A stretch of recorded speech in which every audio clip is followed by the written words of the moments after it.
Алло, здравствуйте, у меня вызов пропущенный от вас. Я безработный. Э, я даже не знаю, там, я только приходил, мне сказали 20 числа это показаться. Сейчас что-то вот позвонили, 12 часов. А вы в регистрацию не пришли? Я к мужчине приходил, с 7-го кабинета. Перезвонят, наверное, я не могу подсказать даже, кто звонит. 12 часов. Сейчас никого нет. А, понятно. 12 часов, в общем, был звонок. Мне, когда мне звонить или что, я не знаю, что, по какому поводу звонок-то был, тоже не понимаю, так что... Может, признали? Вас не признали еще или признали? Не знаю, и даже не в курсе, ничего-то не говорили. Даже, может и признали, может и нет. Сейчас, секунду. Скажите фамилию. Губаев.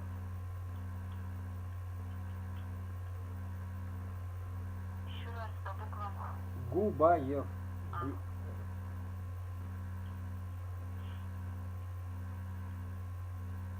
Евгений Маратович. Ну да.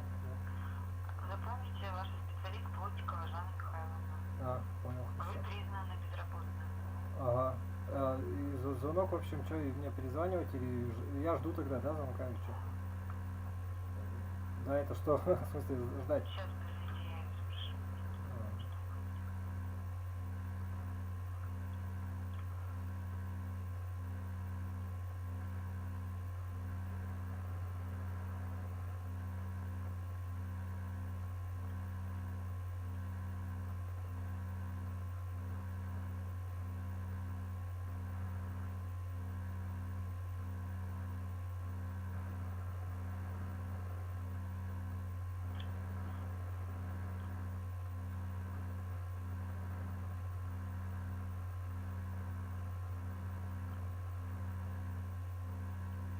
Вообще-то она еще с вами не работала, вас еще только назначили. 27 ноября вы к кому ходили, а вот вас признали, вы не приходили, да?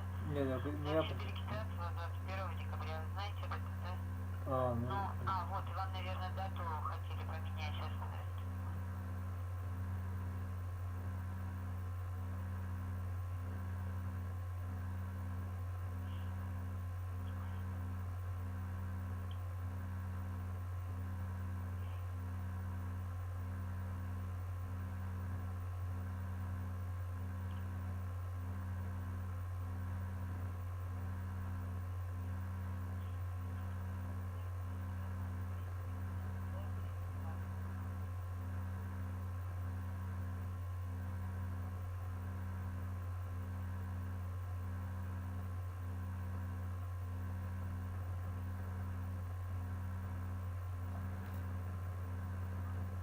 Перезвоните, пожалуйста, попозже, минут через 5.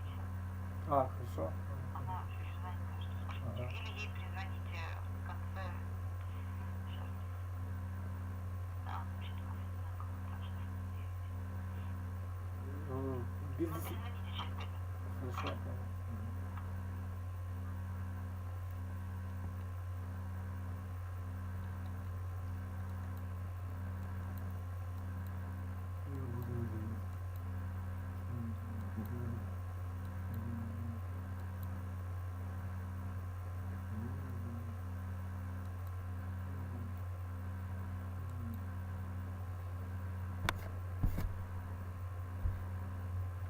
Сам не идешь на работу, да? Сам не идешь.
даже уж не знаю вообще, чем.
Свет, ты что, ты правда говоришь, что все так хотят жить, как я, как ты говоришь?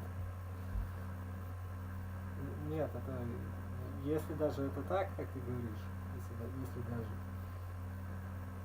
да, ну это бред, как ты так можешь, да, да. Вот еще раз это не понимаю. У меня нет детей, нет работы, нет этого, понимаешь, как бы в жизни я никто, как бы, и у меня столько, там, да, я тебя понимаю. Ну да. А какая разница, ну да, понял. Не смиряться, вот это мой вариант. Вообще, да. Наоборот, он так не думает, он так и думал о себе тогда. Да. То есть нечему. Что ты, как бы ты смеешься, что ли, думаю? Он имел в виду.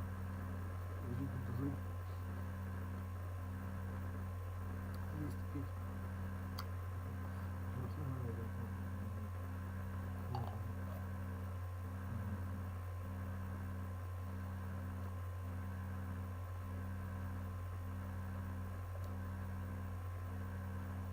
Жизнь не дался.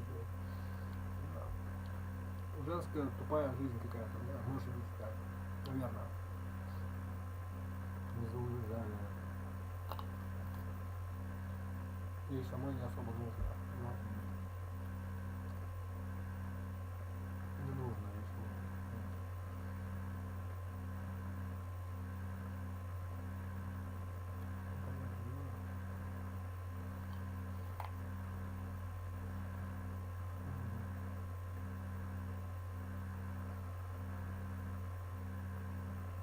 Наверное. Я уже говорил 100 раз, не дорога мне просто. Ну, мне хватит. Да.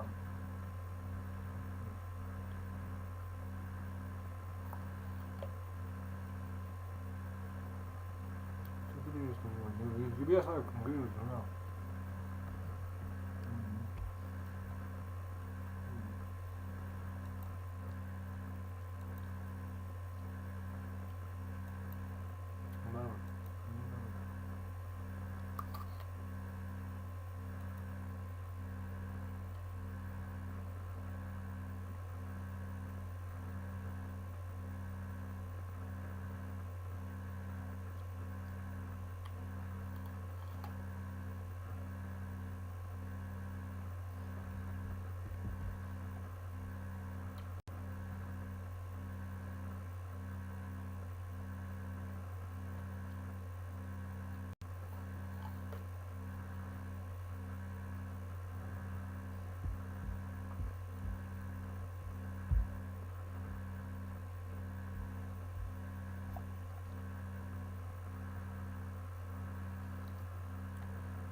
Здравствуйте, это Сергей, 5 минут назад вы сказали перезвонить, можно будет.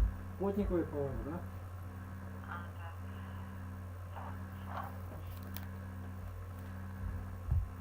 Ну, в общем-то, все нормально. Я просто думала, что дату менять нужно. Так и придете с даты регистрации. У меня там... Ага, у меня 20 числа, простите, написано, да? 20-го. 21, да, у вас? Если что, вы 21 говорите, а у меня 20 написано.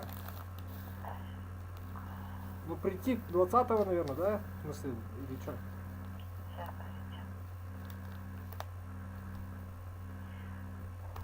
Губаев Евгений Маратович, да? Ну да, типа этого.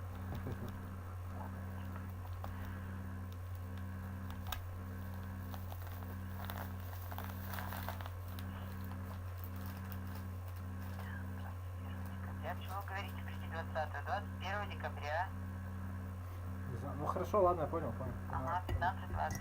Ладно, понял. До свидания.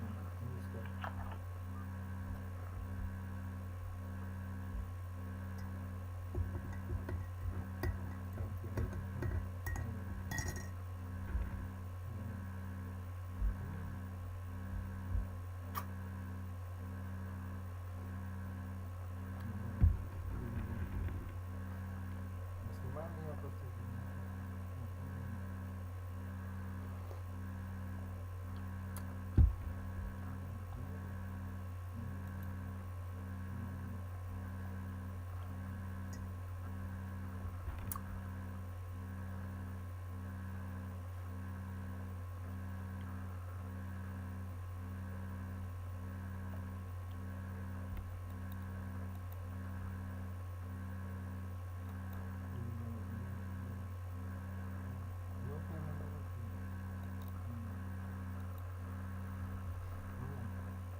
Ну, вот это и есть оно, то есть это просто блажь. То есть я блажью занимаюсь 12 лет. Как это? 12 лет хвост. Я понимаю. И что ты предлагаешь? Это все была шутка, я придумал заниматься гитарой, там, музыкой и так далее. Это все было... То есть ты о чем говоришь, что вообще тогда? Ну нет, о чем не да. Нет, они себя так нет. Она имеет в виду.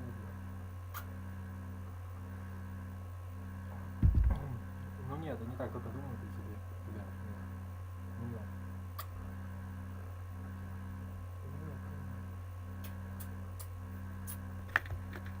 Я все понимаю, что я вот такой вот, да. Я понял, да. И, ну, ты меня понимаешь уже теперь, начинаешь. Понимаешь.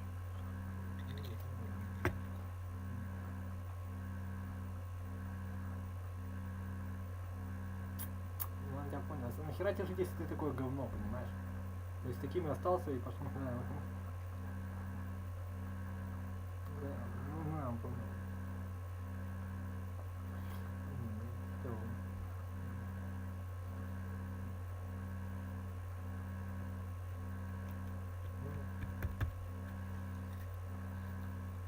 Не знаю, просто, ну да, понял.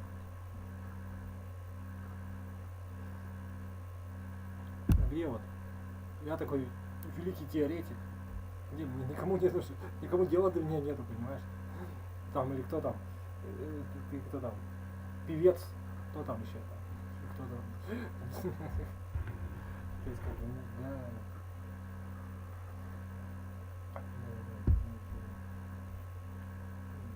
Не знаю, это все, либо это не так работает, либо ты, ну, короче, неважно. Ну, короче, да, забудь, короче.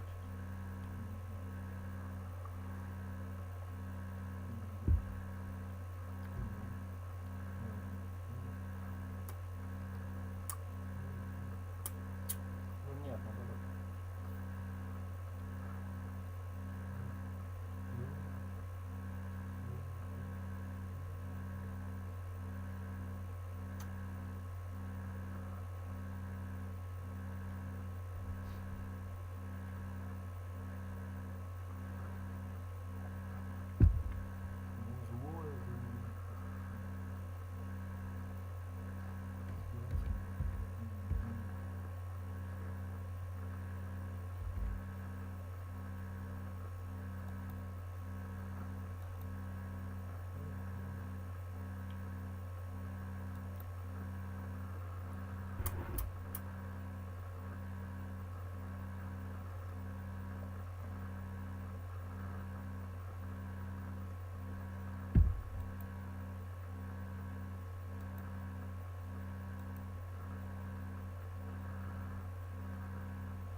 это даже не смешно, понимаешь?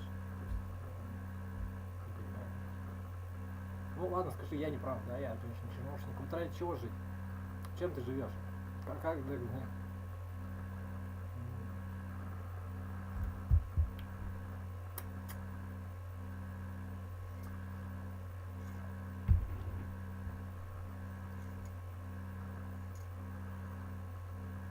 Ну, наверное, может быть и так. Может, я просто слабый из-за этого так, да. Но это тоже говорил просто. Да.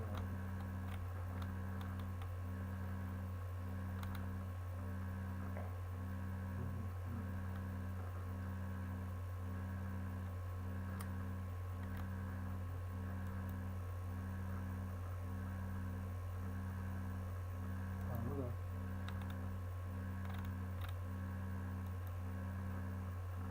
Ну, нет, или взять тариф за 400 рублей.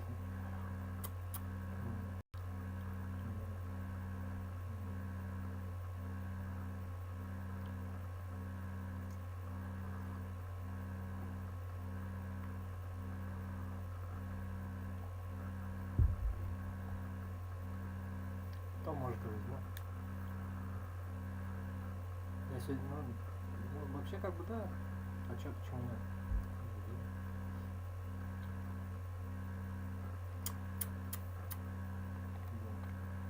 Ну да.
Ну, тоже вариант.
Это все ерунда, понимаешь? Это все не имеет значения. Ну, нет, он не понял. Ну да. Кому нужен этот быт, понимаешь?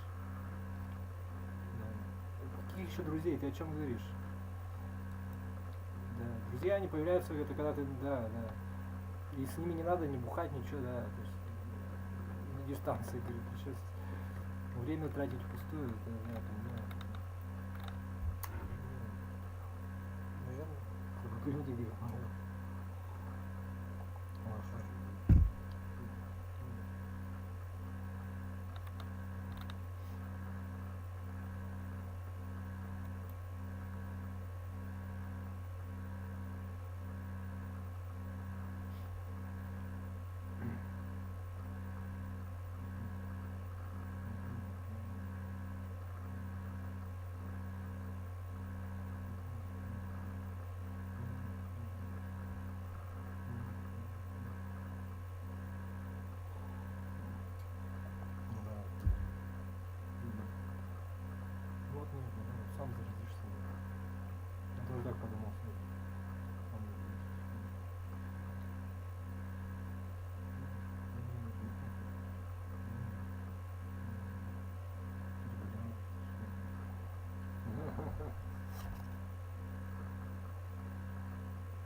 серьезно, видимо, это, наверное, надо пришла.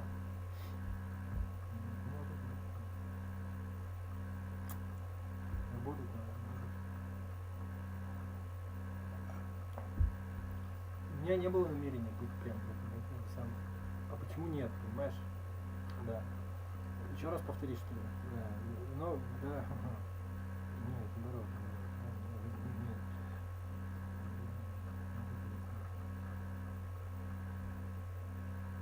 А.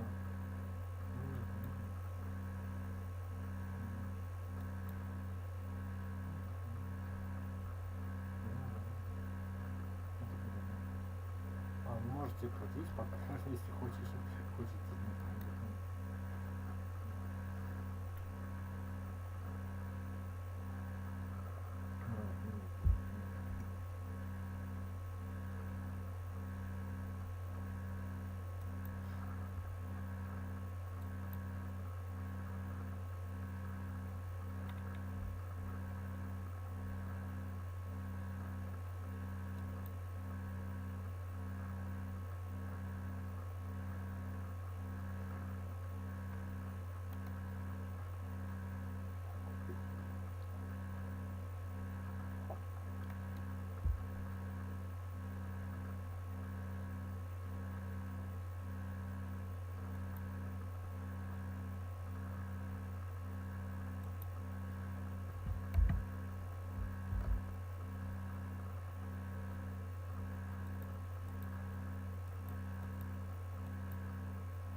У меня большие были проблемы, понимаешь, наоборот.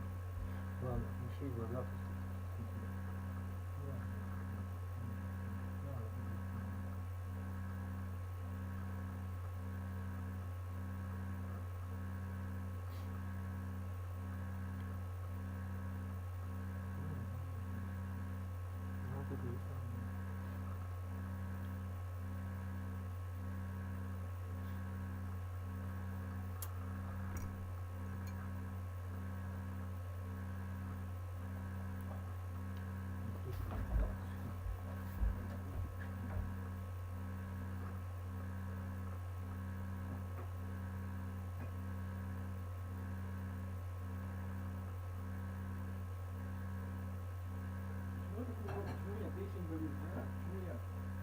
Бог рвет, понимаешь? Я не хочу, я не потому, что мне надо идти дальше в болезнь. Я не про это я тебе говорю. Да, я тебя понял. То есть это, как тебе скажешь, да.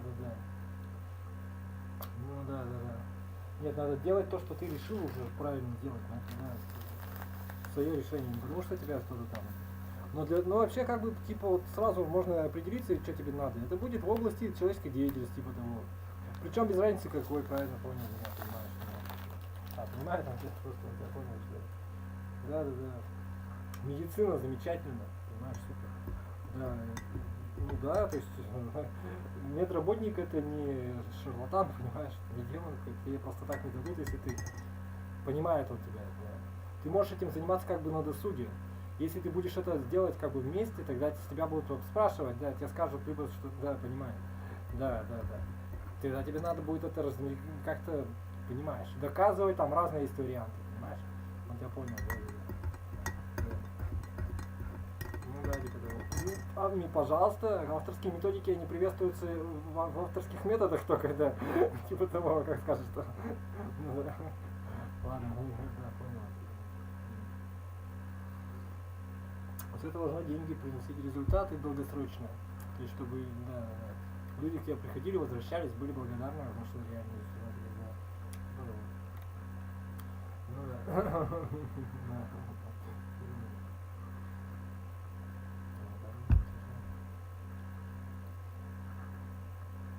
А что еще всю жизнь будешь делать? Ну, профессия, ну освоишь ты там эти навыки, что как много там их осваиваешь, что ли, я не помню. 5 лет нужно, я понимаю, понял.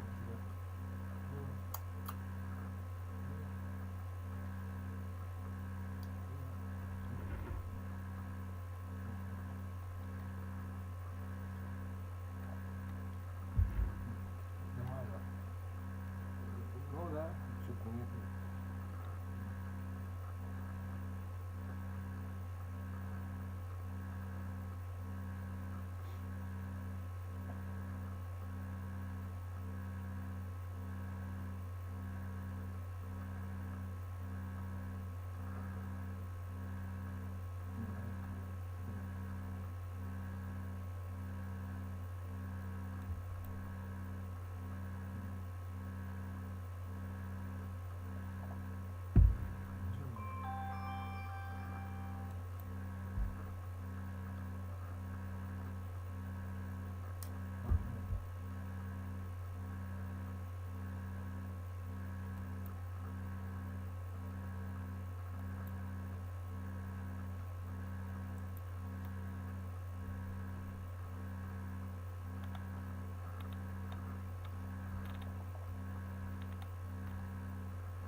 Нет, что ли, ты болтается.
Я был очень плохим учителем.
Мне не бизнес нужен, понимаешь?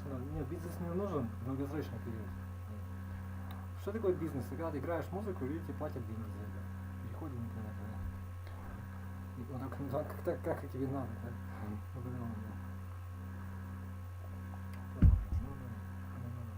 Ну надо, да. Ну мне плевать, что ты. Ну и что еще скажешь? Ну, я понял, что.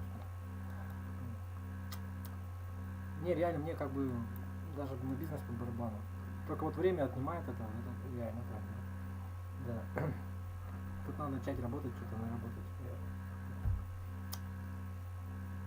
Да, тем более. Ну как ты будешь бизнес, если ты человек. Ну, можно, наверное, и так, но это не лучший вариант. Да, вот это.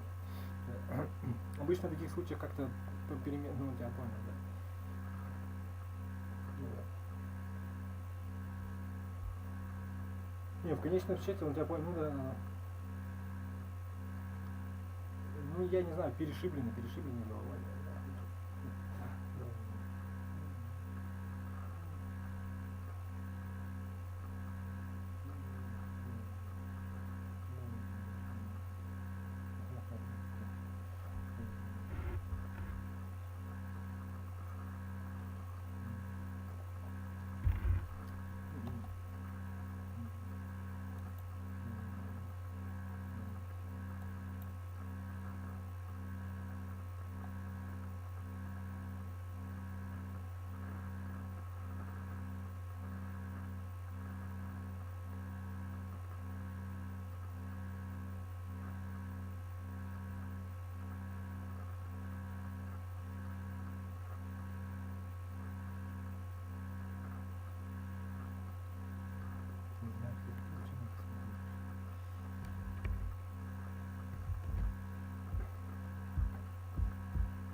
гибкость психологическая. Я слабак просто, да.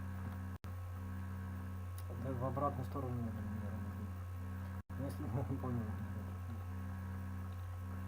То есть быть бабой.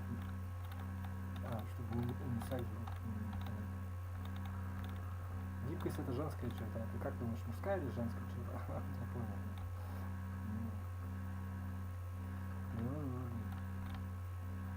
Ну, потому что семья не создается, а мужик берет и ебет бабу. И себе ее потом заключает. Он так не думает, он так и говорил просто себе. Да. Это просто правда, которую как бы стыдно говорить. Но если ты будешь говорить ее вслух, если ты не будешь говорить ее вслух, тогда люди даже думают, если будешь говорить, они будут думать, ты баба, да.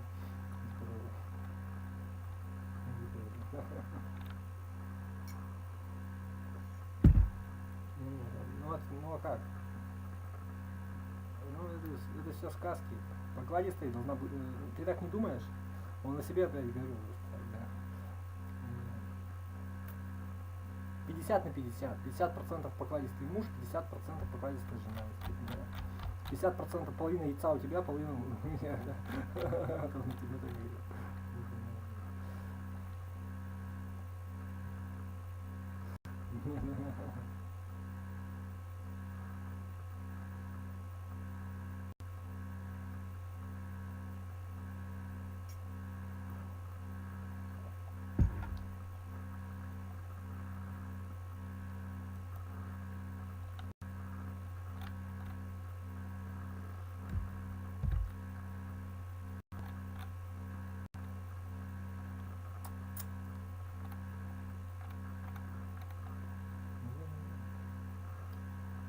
Ну нет, она это понимает еще.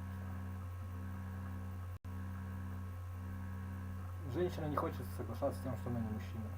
Как и мужик не хочет соглашаться. Как объяснить?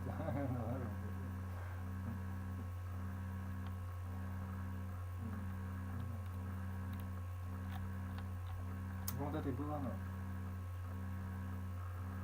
Ну и чё? Ну вот так и что теперь? Как это слишком поздно. У меня план такой, ну значит система. Ну, вот это есть, и я, ну типа это, ну а что ты от меня хочешь? Ну я понял, всем похер, тебе ничего не хочется. Денег заработать.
мы неправильно жили, понимаешь? Мы не идеальный ман. И отец тоже не идеальный был, да? Даже если бы они не развелись, то, ну, меня не касается, я тебе просто говорю. Там, вот, чисто вот тупо. Идеальный мужчина не может развестись с неидеальной женой, да?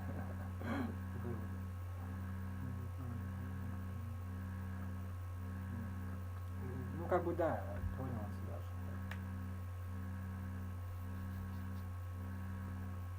Наверное, не понял. Вот я и говорил, то есть, я, может, не прав, тут поправка просто будет. Нет, ну, как бы, я тебе так вот говорю, я думаю, что ты, может, ну, ты понял же, да. Ну, только вот ты как думал. Ну, себя надо смотреть, говорит, наоборот. Да, наоборот.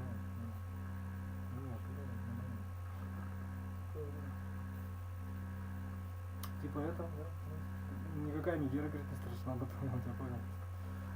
Ну да, это же вроде как не, ну, меня не касается. Наверное, нет, просто раз, ну да, наоборот, я понял. Раз залетело, два залетело, три, там, это делали, да. А женщин все лечится очень просто, понимаешь. Смысл, ну да, наоборот. Смыслом жизни беременна, короче. Наоборот, ну нет. Не исходная похоть женщины. Кстати, Ева, это не Ева, это уже там другое какая-то мифология какая-то лежит. Да. Женский демон уже. Ненасытная похоть. То есть, да, ни поэзия, ничего тебе не вылечит, ни артистизм, ничего, это все, только беременности всю жизнь. Только здоровый животик и любовь. И даже ты порабощение от этих вот они там вылупляются и начинают тебя отходить, и ты хочешь много перебить, а чтобы не перебили, короче, твои были родные, всегда, видишь, добрая девушка, да? Конечно, наоборот. И так далее. Я к примеру тебе говорю, да, то есть это вот женская черта, да, все знают, женская черта, да. Понимаю, а себе иногда говорю, чтобы никто не ушел от тебя в этом году. Потому что, ну, ты меня понял. Нет, не надо.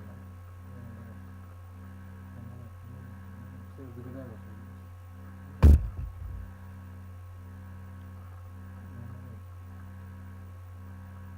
Нет, ты злая, ты...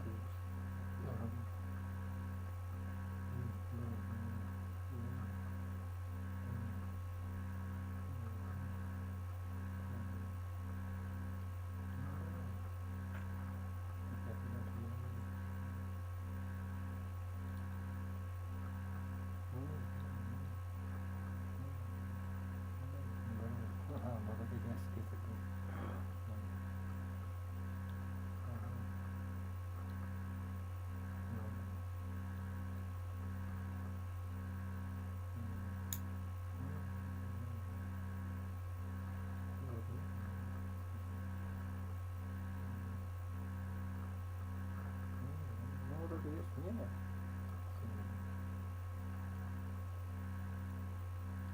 Наверное.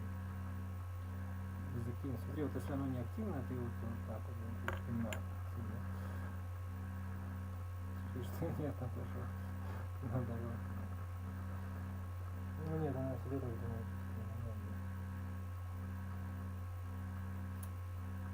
Ну, наверное, да.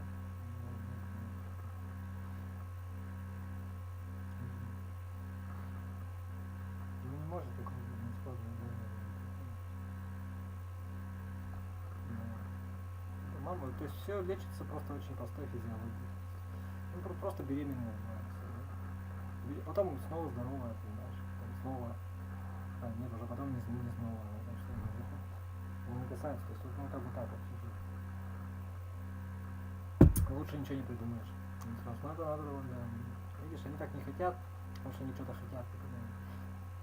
Ну не за мой счет. Они даже ведь не понимают, что это, то есть, ну, поняла это. Что вот именно так, понимаешь? Ну, я поняла, что больше не надо.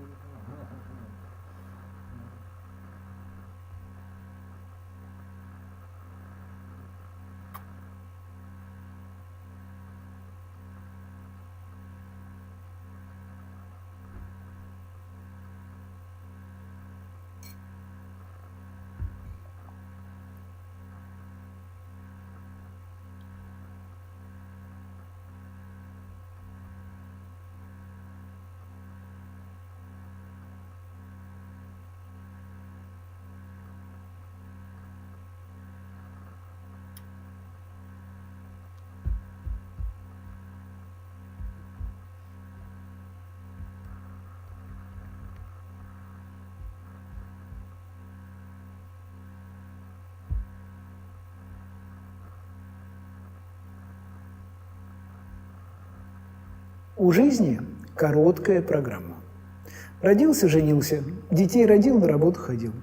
К 40 годам абсолютное большинство. Tonight, the busiest day yet for holiday travel, crowded airports, and the new warning as Americans return home. We might see a surge superimposed upon that surge. Plus the new restrictions affecting millions. Joe Biden's emergency trip to the doctor after twisting his ankle, and some history made today announcing an all-female team to run White House communications. Reversing course, the biggest school system in the country switches back to in-person learning for elementary schools, but not older students. The science behind the change. Race for a vaccine, the key vote at the CDC this week. Who gets the vaccine first? The debate over whether nursing home residents should be in the first wave. Cyber Monday starts just hours from now. Where to find the best deals online, and the new way companies plan to ship their products to you. And why some police officers are taking a break from busting criminals to bust some moves. It's all about making connections. This is NBC Nightly News with Kate Snow. Good evening on the busiest travel day we've seen in 9 months ever since the pandemic took hold.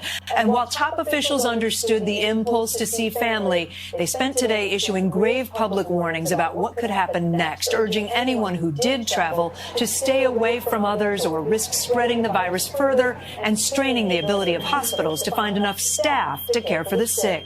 We'll get to vaccine news and much more, but let's begin with Blaine Alexander at Atlanta's Hartsfield-Jackson Airport.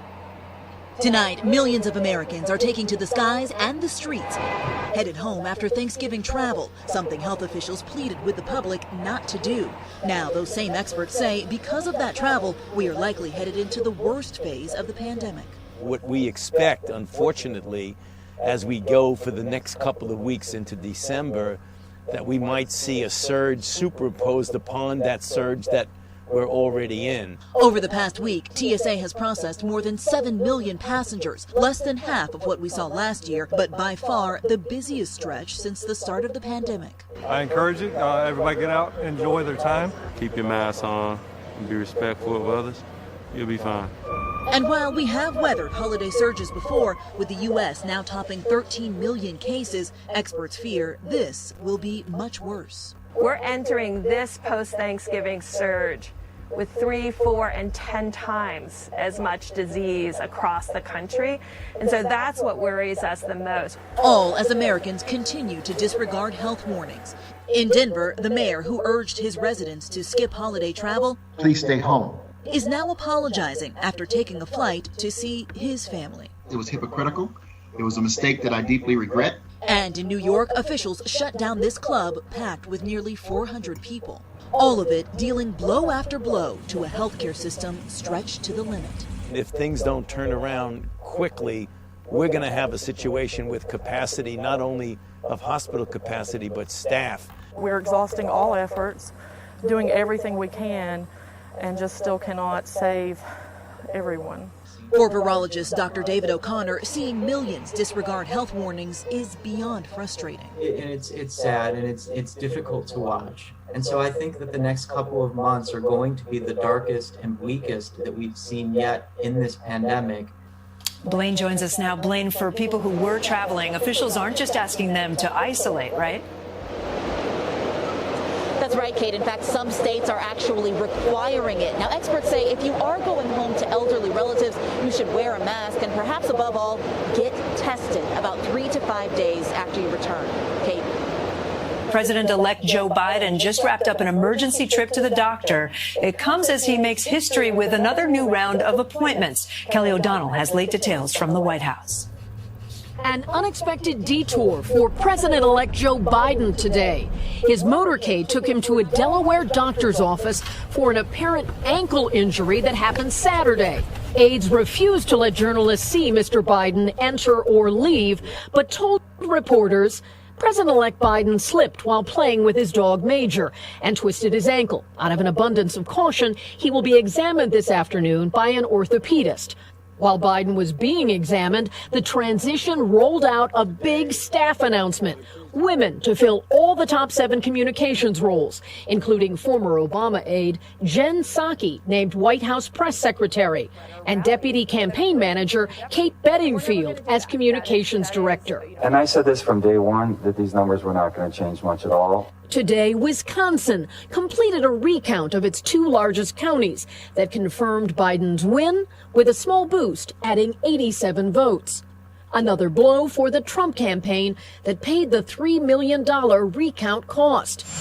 President Trump returned from Camp David today, joined by 3 of his grandchildren, just after he lamented the flailing legal fight to overturn the election in a phone interview. Well, the problem is it's hard to get into the Supreme Court. Another hurdle, the president's understanding of how election litigation works. He told advisors he wanted to personally file one catch-all election lawsuit. And they say, sir, you don't have standing. I say, I don't have standing. You mean as president of the United States, I don't have standing. What kind of a court system is this? His anger and grievance turned on the Republican governor of Georgia, where Biden scored an upset. But Republicans still need unity to win 2 Senate runoff races. This character in Georgia who's a disaster, and the governor's done nothing. And Kelly's with us now. Kelly, we just got an update on the president-elect's injury. We did. The doctor who has treated him says that the initial x-rays show a sprain of the right ankle with no obvious fracture. But the president-elect was also undergoing a CT scan for some additional imaging. The transition did not disclose the president-elect took this slip or fall on Saturday when it happened, going public only late today. Kate? Kelly O'Donnell at the White House, thank you. This week promises to bring major news on the vaccine front. CDC advisors will vote on who should get a vaccine first and whether nursing home residents should be a part of that first group. Gabe Gutierrez has that. With skyrocketing deaths and National Guard troops deployed to help, nursing homes have been at the center of the COVID crisis. Now they may be at the forefront of the solution. We likely, almost certainly, are going to be vaccinating a portion of the individuals in the first priority before the end of December. A major question, who should be in that first priority group? CDC advisors are meeting Tuesday to vote. Likely healthcare workers, but there's debate about residents of long-term care facilities. When we move a new drug into the general population and we look at how it acts in the real world, it's so critical that we do so before we move into a frail population. So that is why, even though long-term care residents are at greatest risk for COVID, there is some consideration that perhaps the vaccine should be delayed for them. Experts have a range of concerns, including possible side effects of the vaccine and that many nursing home residents can't travel to a hospital or outpatient clinic. Major pharmacy chains such as Walgreens are preparing to bring the vaccines to nursing homes, either by setting up a central location within the facilities or by going room to room. According to an NBC News analysis of federal data earlier this month, more than 1,300 nursing homes across the U.S. reported having 3 or more COVID cases. Do you think that residents of long-term care facilities should be in that first priority group? Barring no other choice, yes, they should. Vivian Zayas' mother died from COVID in a nursing home on New York's Long Island. She started an advocacy group, Voices for Seniors. I know it's a dangerous virus, but the reality is that we cannot continue a treatment of isolation. About 40% of the nation's COVID deaths have been in nursing homes. Tonight, there are mounting questions about how to get the vaccine to them safely. Gabe Gutierrez, NBC News, New York. And later in the broadcast, we'll look at how states are planning to distribute the vaccine. Up next, the blockbuster Cyber Monday deal's just hours away and the date you need to memorize to get gifts delivered in time for Christmas. Okay, Cyber Monday, which starts just hours from now, is set to be the biggest online shopping day ever. Tonight, Jolene Kent with the tricks for getting deep discounts and free shipping. The pandemic is ushering in a huge new wave of online shopping. This Cyber Monday is expected to be the biggest online sales day in history, with shoppers shelling out up to $12.7 billion tomorrow. It comes after consumers spent a record $9 billion online on Black Friday, coming out to $6.3 million a minute. And the good news for those slow to click buy, Cyber Monday isn't just a one-day event. Stores are pushing deals for Cyber Week right now, like up to 40% off Ninja kitchen supplies at Target and Walmart, $50 off Bissell, Shark, and Dyson vacuums at Target, Amazon, and Walmart, and HP laptops slashed by 40% at Best Buy. Moving forward into December, the categories that I will expect to be discounted will be the toy category. Among the gifts hardest to find, gaming consoles like the new PS5. Retailers saying they'll continue to restock in the weeks ahead. The system. For so many shoppers, free and or fast delivery is essential. It will make or break your order. That's why stores like Best Buy have turned part of their stores into mini fulfillment centers like this to get you your stuff as quickly as they can. So experts recommend ordering online by December 11th to take advantage of free shipping that arrives in time for Christmas. After that, the price you pay for on-time delivery will rise. Just run a simple web search, free shipping, and the name of the retailer and see what pops up, because sometimes you'll find that code. And with the majority of shoppers preferring to shop online in this pandemic, the president of Shopify, an e-commerce platform for small and medium-sized businesses, say it may never be the same. What we are seeing now is not an anomaly. It is the blueprint for the future of retail. And so the growth of e-commerce will continue long after we have a vaccine. There is no going back to a pre-COVID retail model. This challenging season forever changing how we give and receive. Jolene Kent, NBC News, Los Angeles. Still ahead, ramping up for COVID vaccines, the massive challenges ahead for the health department where you live, plus the new member joining the White House family. Health departments across the country are facing an unprecedented challenge when it comes to the new COVID vaccine, how to store, distribute, and track it all. Tonight, we begin a week-long series, Race for a Vaccine. Ann Thompson reports on how states are getting ready. The final delivery of the long-awaited COVID vaccine will come down to local health departments. The part at the distal end, namely getting into people's arms, is going to be more challenging than just a regular flu season. I think it'd be foolish to deny that. Skilled at measles, flu, and other mass vaccination efforts, they've never had to do something like this. Why does the COVID-19 vaccine present unique problems? We all have to remember, we've never been in a position really where we have to vaccinate 330 million people. This is the most massive effort to date. We talked to health officials across the country about the challenges ahead. In Houston, the Memorial Hermann Health System is doing practice drills. We've done all of the preparation, we've created the plans, we've practiced relative to the distribution, at least in terms of doing exercises. So we think we're ready to go. They're part of the pilot distribution program organized by Pfizer, maker of one of the vaccine candidates. That means preparing to track everyone who gets it, because Pfizer's vaccine requires 2 doses 21 days apart, and using its freezers to store the medicine at Antarctic-like temperatures. In rural Wisconsin, that's a challenge. Does the typical rural hospital have the ability to keep a vaccine at 94 degrees below zero? Absolutely not. Some have actually placed orders for such freezers, but it's not like they have guaranteed delivery. Add to that overworked staffs treating COVID patients and no sign of $6 billion in federal funds needed to distribute the vaccines. Can't do anything without cash. We're cash strapped right now. That's not going to change between now and when the vaccine comes out. In rural and urban areas, the biggest problem may be trust.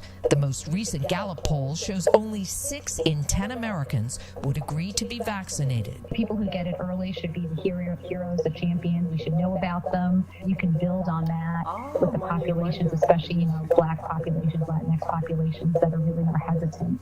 So the nation can take the next step in ending the pandemic. Ann Thompson, NBC News. Tonight, the world is remembering the man who made Darth Vader such an imposing villain. Dave Prowse was the actor behind the mask in the original Star Wars trilogy. While James Earl Jones, of course, provided the voice, Prowse used his 6'6" height to bring Darth Vader to life. Dave Prowse was 85 years old.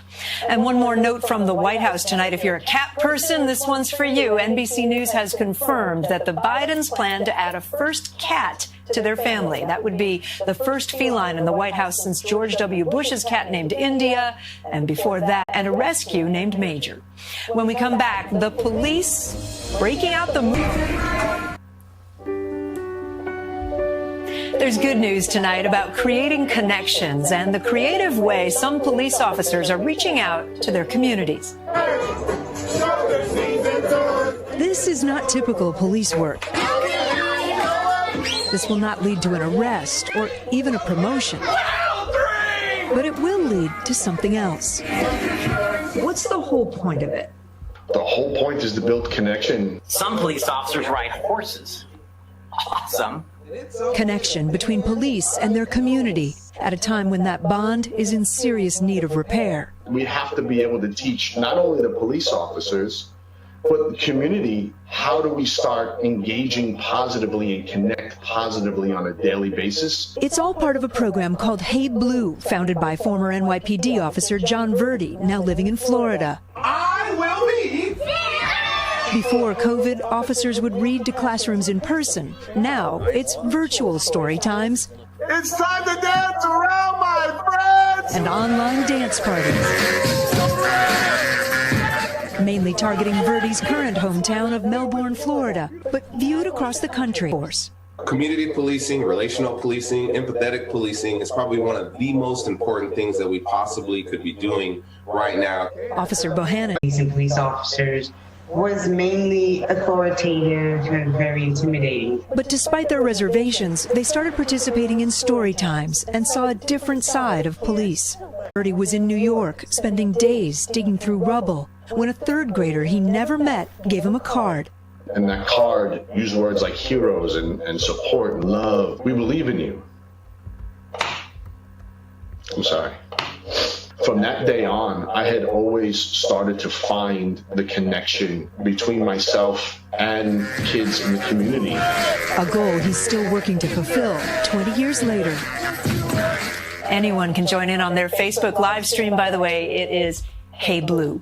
And I'd like to invite you to check out my digital series, The Drink, about how people make it to the top of their field. My latest conversation is with writer and producer Lena Waithe. Her own life story won her an Emmy. It's at NBCnews.com/The Drink or on the NBC Nightly News podcast feed. Lester Holt will be back with you tomorrow. I'm Kate Snow. For all of us here at NBC News, stay safe and have a great night.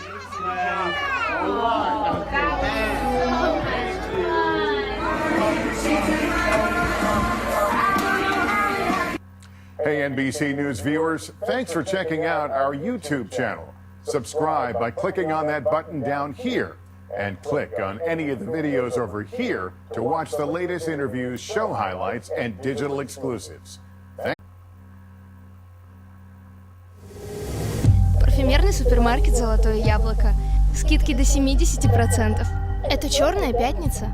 Несмываемый крем-спрей All-in Professional. 340 рублей. Подробности на сайте goldapple.ru.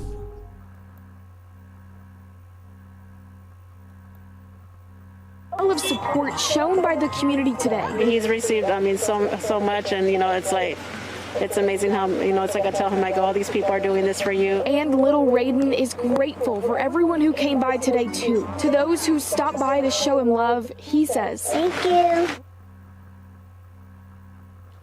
Our thanks to Morgan Burrell for that report. And we're thinking of everyone who has lost those this year due to coronavirus. More than 260,000 people now. Yeah, it's going to be a really tough holiday season as is, but with the community coming together, hopefully they'll see it through. Yeah. Right now, a young artist who continues to impress with his skills.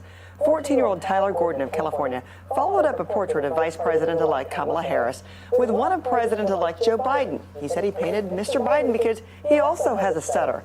Just last week, Harris called Tyler and told him his art is a gift to so many people, and it's the gift that keeps on giving. He could do the entire cabinet now after this. Amazing. Talented kid. I'm sure he will be commissioned to do official paintings sometime very soon. Thanks for starting your week with us. I'm Philip Mena. And I'm Francis Rivera. Your news continues right here on NBC and our NBC stations. For breaking news in our changing world, download the NBC News app.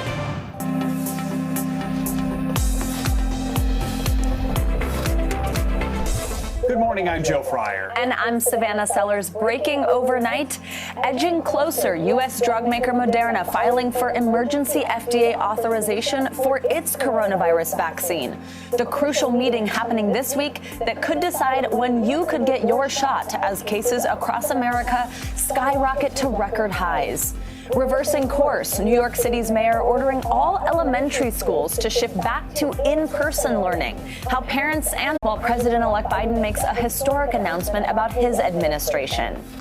Ready, set, click. Cyber Monday poised to be the biggest online shopping day in history. Shipping companies preparing for a surge in holiday deliveries. What you need to know before you log on.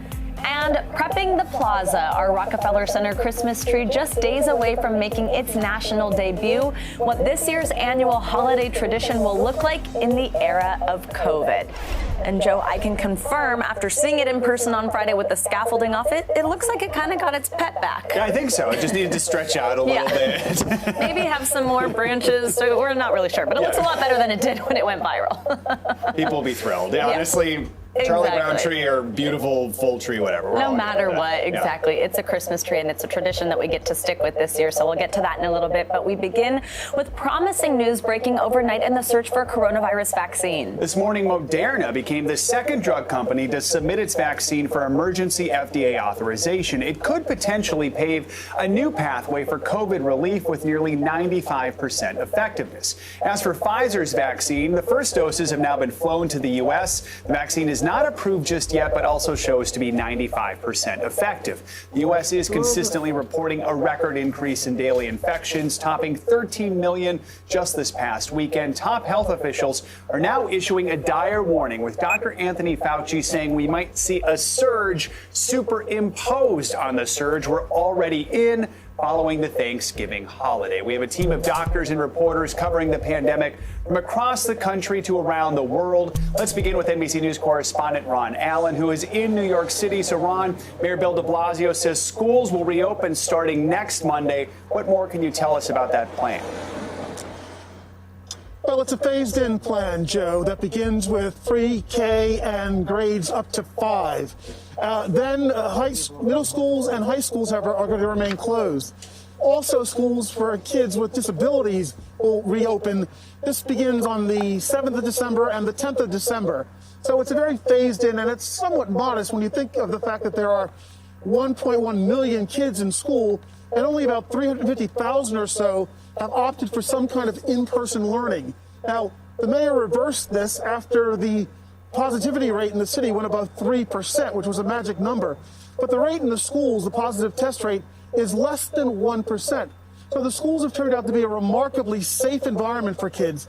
And a lot of parents were up in arms that there were still restaurants, bars, other businesses open, but the schools were closed. And there's all sort of data out that suggests that closed schools, remote schools, are not good for kids' education, certainly, nor for their social and emotional well-being. So a reverse here, it's going to take a week or so, and then it remains to be seen whether the rest of the schools will open, whether the rest of the students will have the opportunity to go to school, or if in fact they will still be on the sidelines until next September.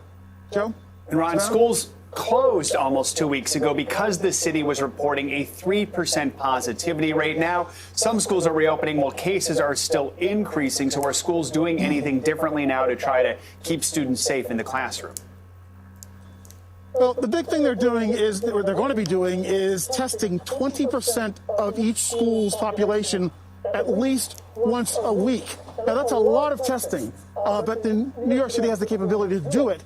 And that was one of the requirements that the union of teachers and principals and administrators agreed to. Parents, of course, like that. And the parents have to sign a consent form. So the short answer to the question is it's going to be massive testing to make sure that the numbers stay below very low. Again, it was 3%, but that number was conceived many months ago, and it's 1%. That's what's really interesting.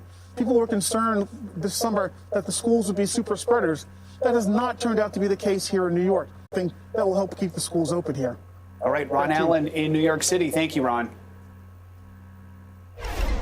Now, a different situation in Kentucky where all students are switching to remote learning as most of that state is seeing a spike in coronavirus cases. NBC News Now correspondent Mara Barrett joins us now from a snowy Lexington, Kentucky. Mara, thanks for being up early and out in the winter weather for us. Now, we'll get to schools in just a moment, but first, tell us about the current COVID situation there and what restrictions are in place to try to curb the spread.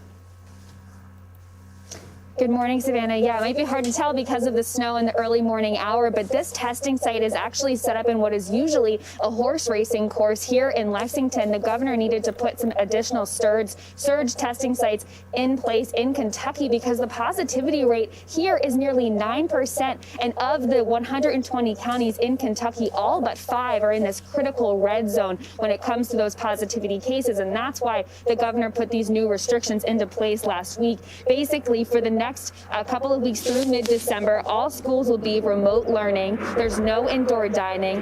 Retails and salons are limited to 50%, and private events at theaters, community spaces like that are limited to 25 people. Gyms are also operating at reduced capacity, and so the governor says that these restrictions are integral in terms of tackling the surge, the second wave that we're seeing here in Kentucky, Savannah. Now, Mara, an appeals court just ruled that all schools in Kentucky, including religious ones, will stay closed. But that decision's not going over well with some parents. Tell us more about that.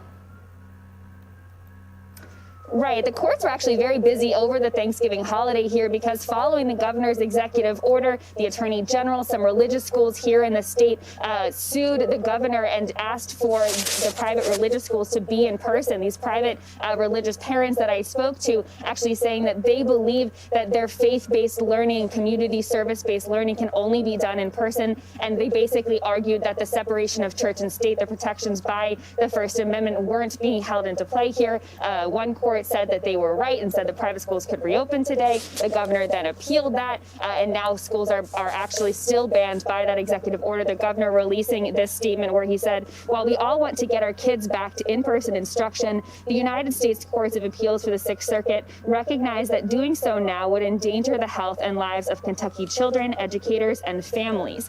And so this is something that he's holding firm on, but the consensus across the board with a lot of parents, whether they're in public school or private school, is that they want the choice of whether families can send their kids back to school. I want you to take a listen to a few parents I spoke to yesterday to get their perspectives.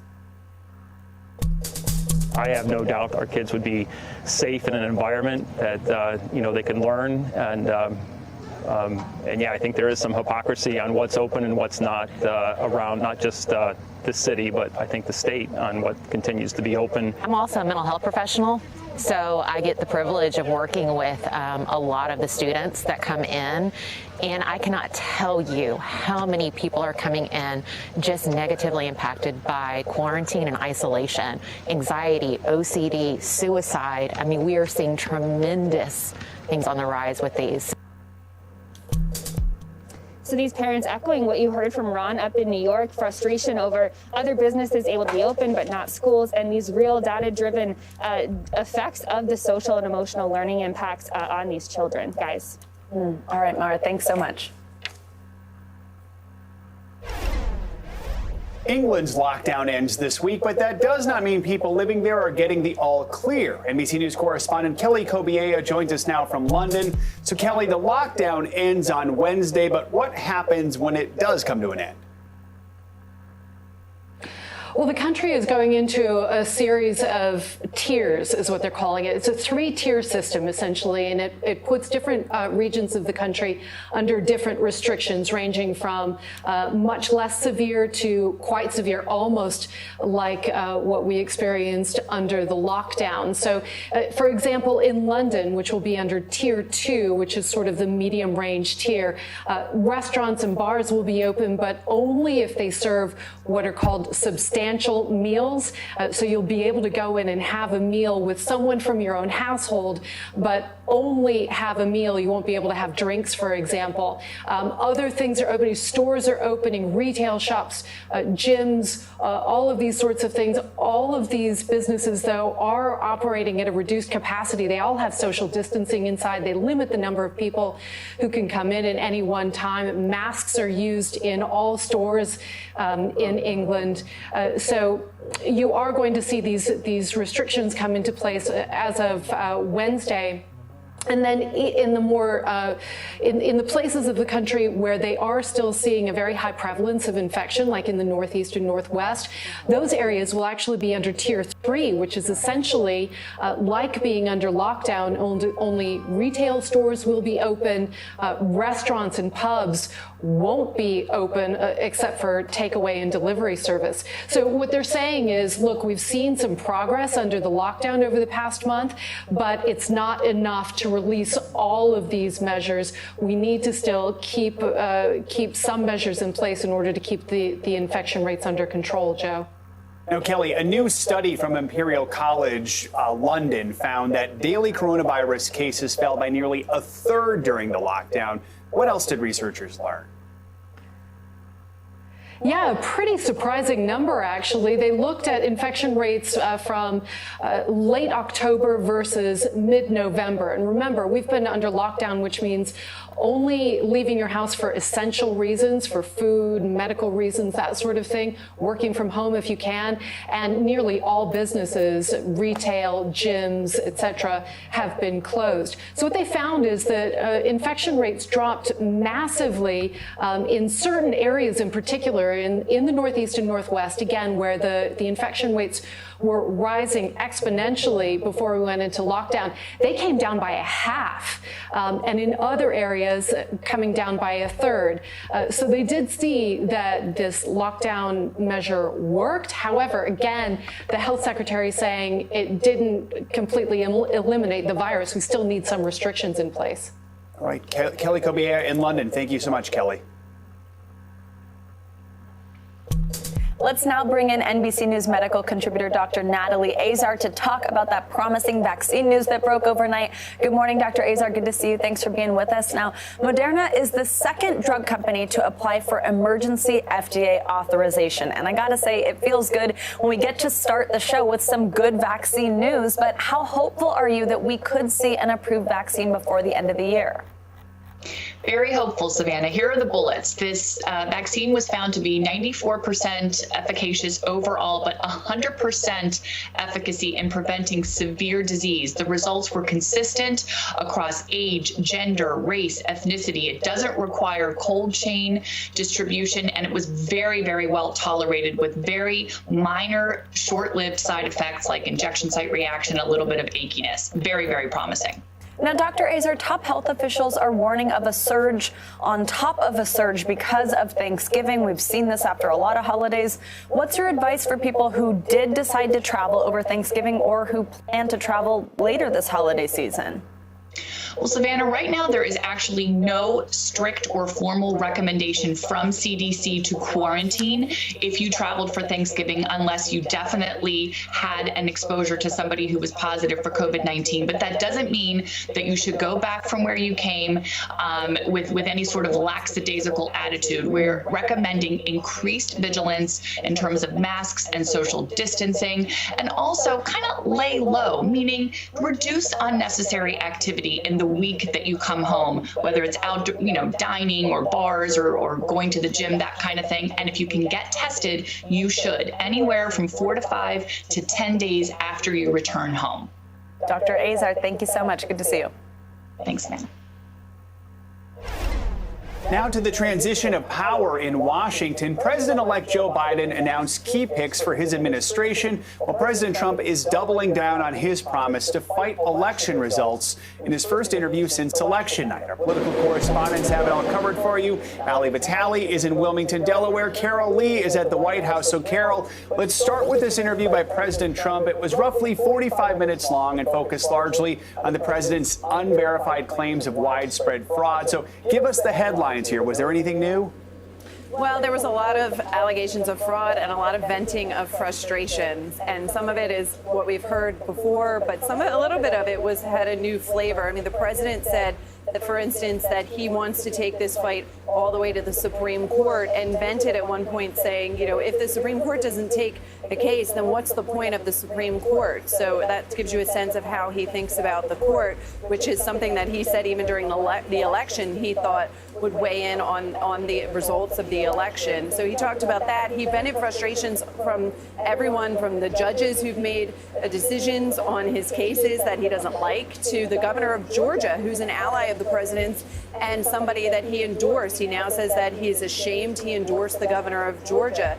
And look, guys, he said that after all this, after all the lawsuits and the certifications and all the evidence that shows that his claims are false, that he might not ever believe it. Take a listen.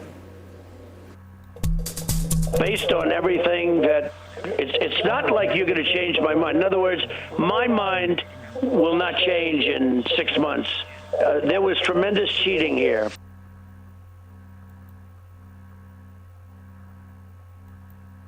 Now that comes on heels of a number of setbacks legally for the president, but he's vowing to fight on.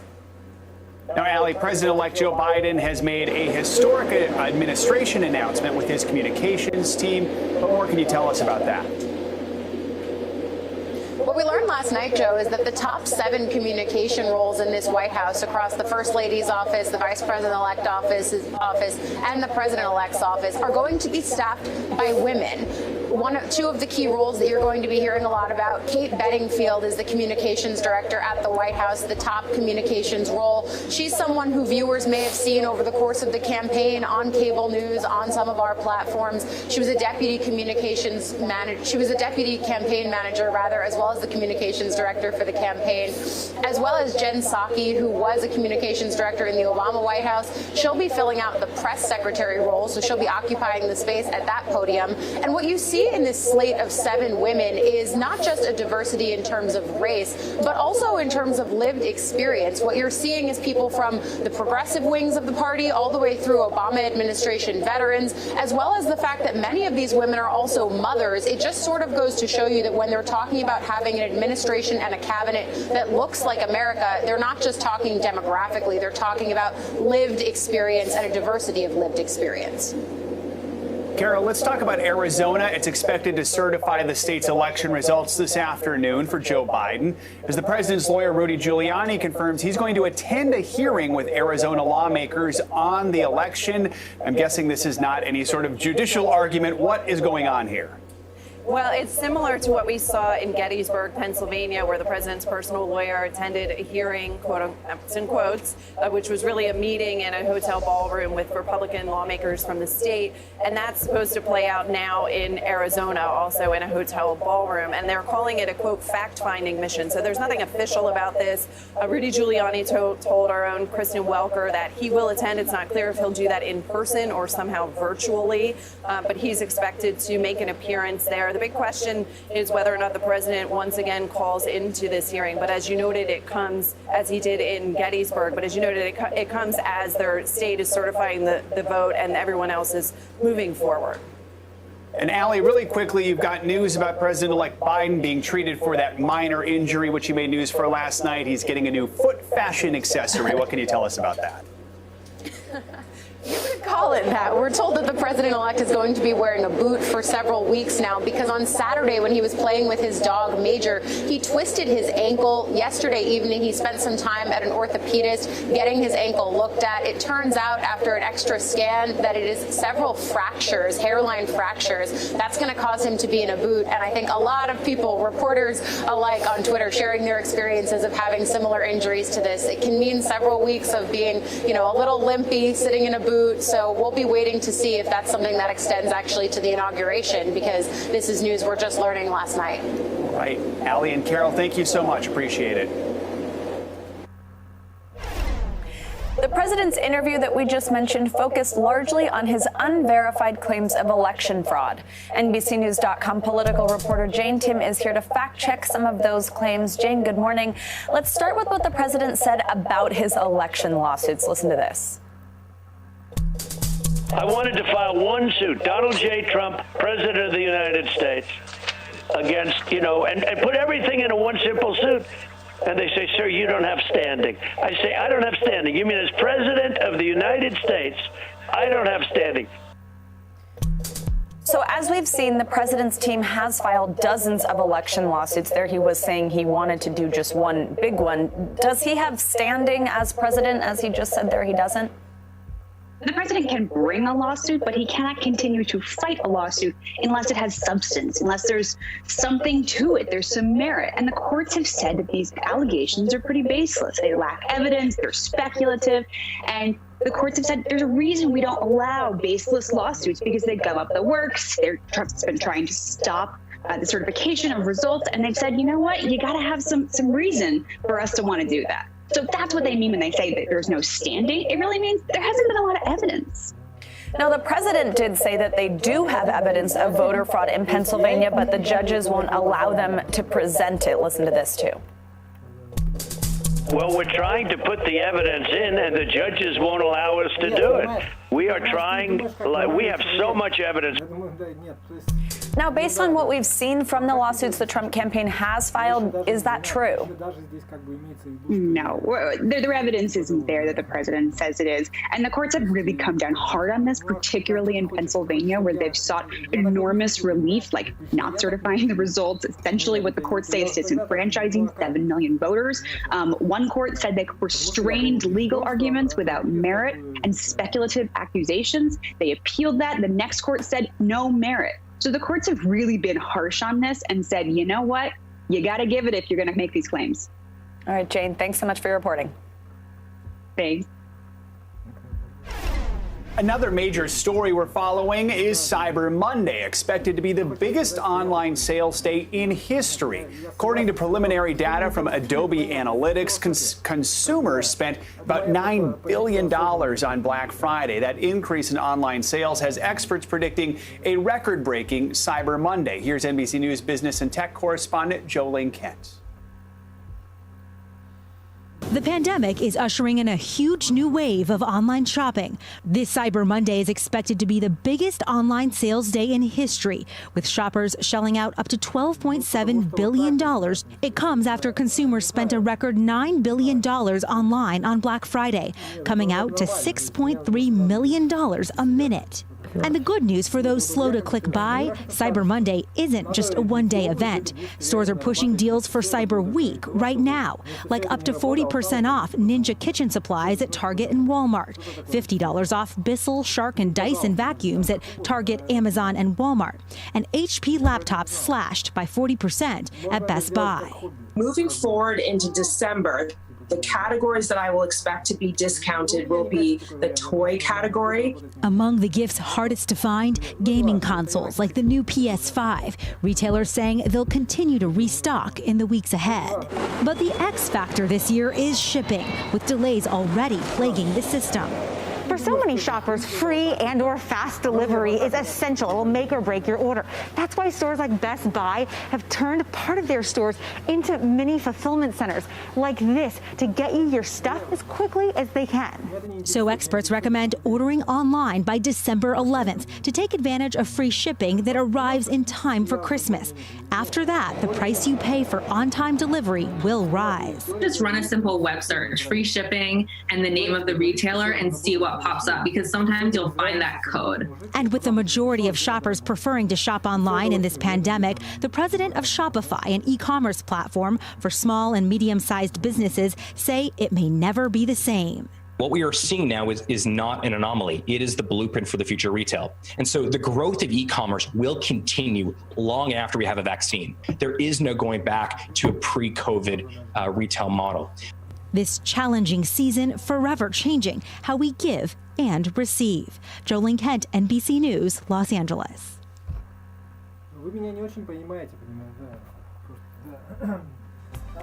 Let's look now at what's making news around the world this morning. NBC's Sarah Harmon joins us. Hey, Sarah, good morning. Hey, Joe. Hey, Savannah. Good morning. Let's start in Iran, where the funeral procession began today for the Iranian nuclear scientist killed in an ambush-style military attack on Friday outside Tehran. Today, Iranian officials attended his funeral ceremony. They were sitting apart and wearing masks. Iran is vowing revenge for his killing and blaming Israel for the attack. Turning to racing, the French Formula One driver Romain Grosjean is one lucky man after surviving a horrific crash at the Bahrain Grand Prix. He suffered some injuries, including broken ribs. When you look at these pictures, guys, it is just incredible to think that he walked away from that crash site. And finally, these days, it feels like we are all watching The Crown, including apparently the British Culture Secretary, who has suggested that the show needs a disclaimer that it is, in fact, fiction. Secretary Oliver Dowden is expected to file a request with Netflix that each episode carry a fiction disclaimer. This comes after Clarence House, which operates the social media accounts for Prince Charles and Camilla, actually had to restrict the commenting because of an influx of trolling. Savannah, Joe? Gotta say, this season of The Crown really seems to have stirred people up one way or another. You either loved it or you are concerned about what you think is not true in it. But it's obviously fiction. I mean, it's exactly. like It's a scripted show with actors, right? Yeah. All right, Sarah. Thanks so much. Let's get a check now on your morning news now weather. And Janessa Webb is with us today. Hey, Janessa. Good morning. Hey, good morning. Good to see you both. Man, today is going to be a high impact weather day across the Ohio Valley into the Northeast. We do have winter weather alerts for 22 million people, even for the Great Lakes, unfortunately. And you can see this storm system. It's moving pretty quickly north and east. It will make its way into New York City, Boston area by the noon hour. Now, we do have many elements with this storm system. To the west is going to be predominantly snow due to the colder air. Right now, we are forecasting a potential of 5 to 6 inches with isolated amounts across Northeast Ohio up to 10 inches. So this is going to be the first big snowfall of the season for that area. On the other side of the front, there's still very warm air that's filtering in, and that's why the severe weather threat will continue across the mid-Atlantic into the Northeast. So damaging wind gusts, also a risk of a few tornadoes this afternoon. Savannah and Joe, but the good news today is the end of hurricane season. I'm going to tell you more about that coming up. Look forward to that, and that's good news to hear. Janessa, thank you so much. Thanks, Janessa. In Georgia, a second recount resumes today. What the president is now saying about the Peach State's Republican governor in the wake of election unrest. Хочешь, чтобы карта лояльности всегда была под рукой? Все, что тебе нужно – телефон. Зайди в приложение АЗС «Роснефть». Авторизуйся в личном кабинете, если у тебя уже есть карта лояльности. Если еще нет, выбери пункт «Виртуальная карта» и выпусти виртуальную карту в личном кабинете. Чтобы накопить или списать баллы, нужно показать кассиру QR-код. Семейная команда. Буду писать по одной, чтобы они все такие, ого, так вот, да. Вот на твоих глазах прямо сейчас буду писать. Как будто никто это... Дней вместе. Не забудь рассказать друзьям. Что-то работа не та, и семья не та, или жизнь не та. А может, я не тот? Вот вопрос. Почему до 30-35 лет качество нашей жизни постоянно растет, а потом вдруг начинает резко падать? Серьезно, что такого уходит из жизни и забирает с собой радость и ощущение драйва, и заставляет нас вздыхать, что лучшее в жизни уже позади? И можно ли это потерянное как-то вернуть? Вообще-то можно, еще как. Меня зовут Владимир Яковлев. Скорее всего, вы меня знаете по моим прежним проектам. Издательскому дому «Коммерсант», журналам «Деньги и власть», проекту «Возраст счастья» или моим видео «Яковлев по понедельникам». Сегодня я объявляю о моем специальном бесплатном мастер-классе, который называется «Продолжение следует». Чтобы зарегистрироваться, жмите кнопку «Подробнее». Это мастер-класс для тех, кому не хватает радости в жизни. Вам хватает? Если нет, регистрируйтесь, и рад буду с вами встретиться. До встречи.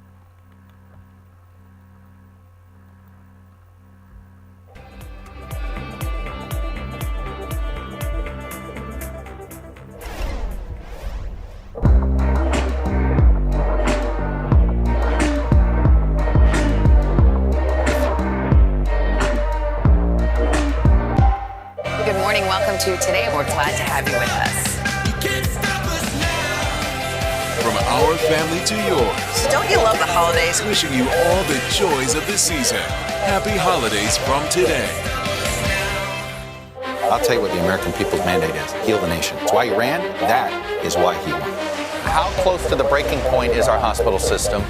Has the president-elect spoken with Senate Republican leader Mitch McConnell yet about this issue? If it's Sunday, it's Meet the Press.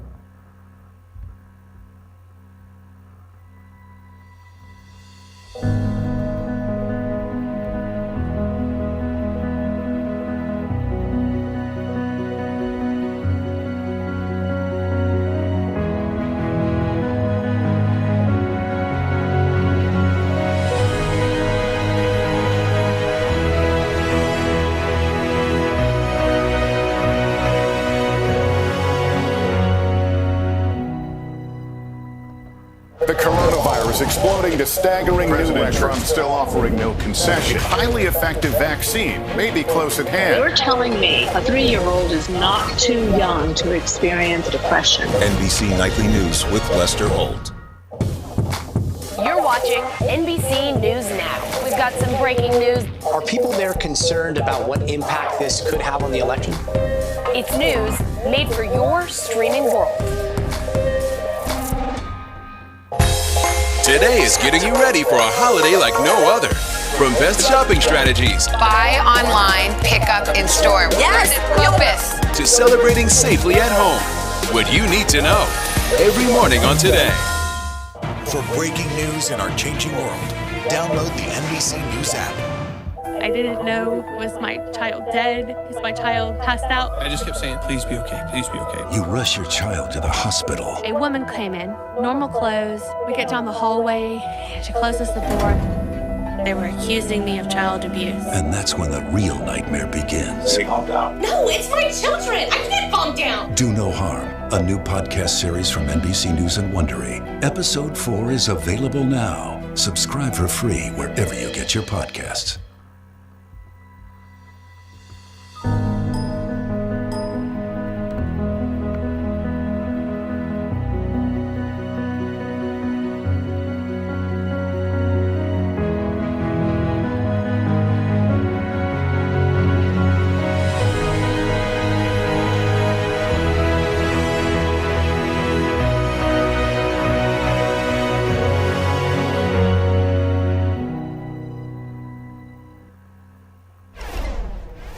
In the news this Monday morning, police in Grenada, Mississippi are investigating a mass shooting at a biker club. It happened early Sunday morning. At least 11 people were shot. The police chief says his officers found multiple firearms and stolen property inside the club. So far, police have not made any arrests. The New Orleans Saints and the New England Patriots are facing hefty fines from the NFL this morning, ordered to pay up for violating the league's COVID-19 protocols. Let's start with the Patriots, fined $350,000 after quarterback Cam Newton's COVID diagnosis led to a league delay, while the Saints were fined $500,000 for a maskless locker room celebration. And finally, do you remember that mysterious metallic monolith that seemingly appeared out of nowhere in the Utah desert? Well, it has disappeared. Utah's Bureau of Land Management said in a statement that the illegally installed structure was removed sometime Friday night. But here's the kicker. State officials say they didn't touch it. The county sheriff's office will continue the investigation into the disappearance of the structure. And sorry once again to those UFO conspiracy theorists out there. They say they don't believe aliens were involved. Oh. If they were, it would have been a bigger news story. Put that at the top of the show. Yeah. No aliens confirmed. Yes. We'll break in with that. All right. And that is what's in the news this morning. Now to battleground Wisconsin, where President Trump's $3 million partial recount effort has backfired. The latest results now show that President-elect Biden's victory over Trump has in fact increased by 87 votes. Down south to Georgia, where the state's second recount is set to continue this morning after a temporary delay caused by a voting system server that crashed in Fulton County, where the Atlanta metro area is located. All the while, President Trump and other Republican interests have filed more than 40 lawsuits across the country in an effort to contest the election results. Though it's important to note, most of them have been denied, dismissed, settled, or withdrawn. And although no court nor state have found any instance of misconduct, President Trump continues to falsely allege widespread fraud in the general election. Here he is on Fox News' Sunday Morning Features over the weekend. This is the greatest fraud in the history of our country from an electoral standpoint. And I guess you could build it up bigger than an electrical. What's bigger from a electoral standpoint? What's bigger than this? This is the essence of our country. This is the whole ball game, and they cheated.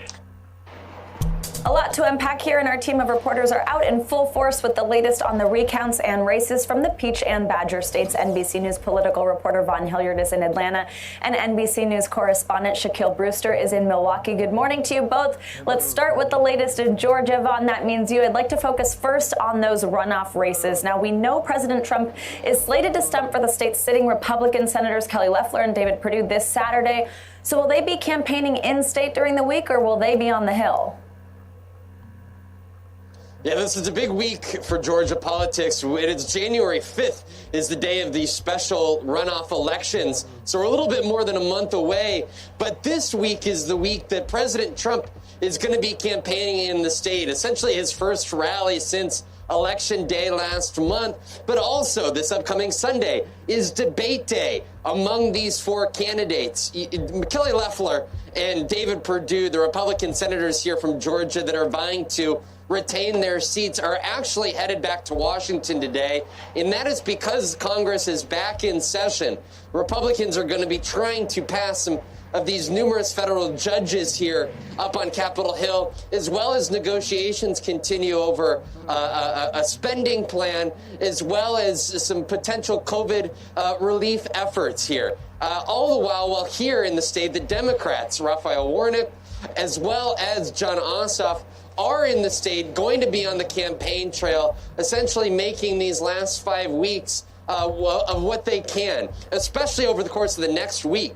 Voter registration ends here just a week from now. I was talking to a campaign aide just last night who told me that they see about 23,000 potential new voters who were not eligible at the beginning of November for this election, but who are eligible now, and they are working to get those voters registered before the December 14th early voting date begins. These runoff races are going to be keeping the attention on Georgia long after this recount's over, which I'll ask you about in just a moment. But Shaq, I want to bring you into this conversation now. Wisconsin's recount is in the books, ending with a small boost for the president-elect, just 87 votes. What can we expect now from the Trump campaign? Will there be more legal challenges filed? Yes, Savannah, we can expect things to move fairly quickly now that this recount has wrapped up. It officially wrapped up just yesterday once Dane County certified the results. Remember, this recount was happening in two of the most Democratic counties of the state, Milwaukee County, where we are now, and Dane County, and it pretty much confirmed the results that we saw shortly after the election. Well, today, the chair of the Wisconsin Elections Commission will certify the results. That will happen this afternoon on a video conference. And we can expect President Trump, as he suggested in a tweet this weekend, we can expect him to file a recount fairly quickly. He tweeted this weekend that the recount was not about checking the count, so to speak, but it was more about trying to find so-called illegal votes. There are several categories of votes that his team is contesting. One of those categories are any in-person early votes that happen just in these two Democratic counties. Meanwhile, the Biden campaign is saying that the Trump team is trying to disenfranchise hundreds of thousands of votes. They're saying that these are baseless attacks and that the recount confirmed that he won this state. But we'll see the Trump team either today or tomorrow file that lawsuit in court. Savannah? Now, Vaughn, let's get to the Georgia recount. It's in the midst of its second general election recount. The first one was triggered by that new state law requiring an automatic audit, and this is the one that was requested by the Trump campaign. How are things shaping up there, and what has the president said specifically about the state's governor? That's right, Savannah. The latest recount is slated to be over by tomorrow. That is a recount done by these voting machines, yet it is not expected to change anything because a hand audit has already been done here in the state, and it only changed the outcome by a few votes here. The big question is, what are President Trump's plans this upcoming week? He's coming to town on Saturday to campaign, but is his focus going to be on those two Republican senators who are trying to retain their Senate seats with literally the Senate majority on the line, or is he going to use that opportunity here in Georgia to rail against the election system?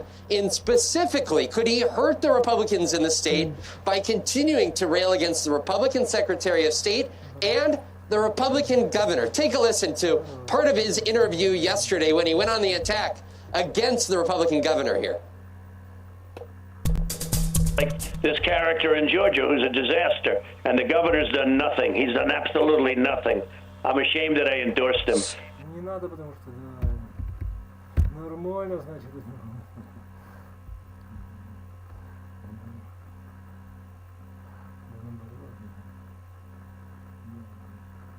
He says that he's ashamed that he endorsed Governor Kemp, who you'll recall narrowly beat Democrat Stacey Abrams in 2018. And that is because this Republican governor and Republican Secretary of State a week and a half ago certified the election results, put their name to the authenticity of these election results, which obviously has outraged this president.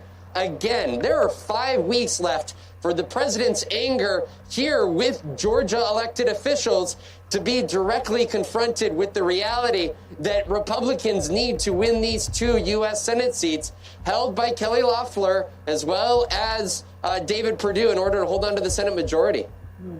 Now, before I let you both go, Shaq, I just want to ask you quickly about the coronavirus in Wisconsin. For the past couple of weeks, the state was showing signs of slowing the spread of COVID-19. But is there concern there that the holiday weekend will change that, as we've seen with holidays in the past? Exactly, Savannah, and that's a concern that you hear from doctors and health experts, not only in the state of Wisconsin, but all across the country. When you look at Wisconsin specifically, you saw in the weeks before Thanksgiving, you saw that curve start to bend a little bit. The average number of new cases started to fall. There were fewer records being hit with that. The positivity rate, while it's still a dangerous 29%, it did begin to fall from its peak at about 36%. Well, now doctors, and we spoke to one last night, doctors are fearing that with the Thanksgiving holiday, that trend may be reversed. Listen here.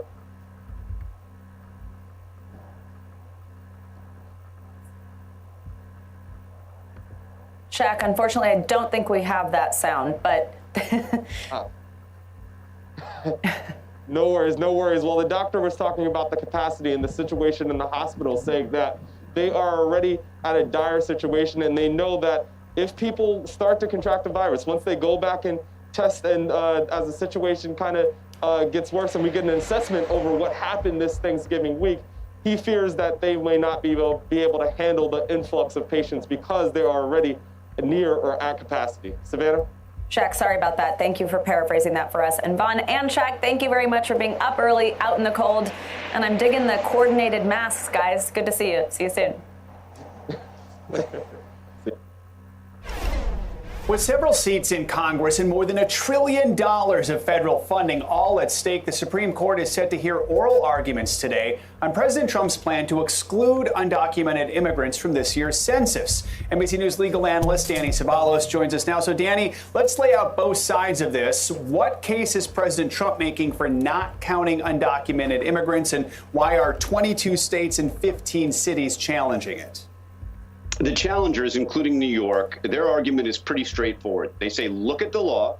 The law essentially says, look at the state. All the people that are in it, you count them. And that's their argument.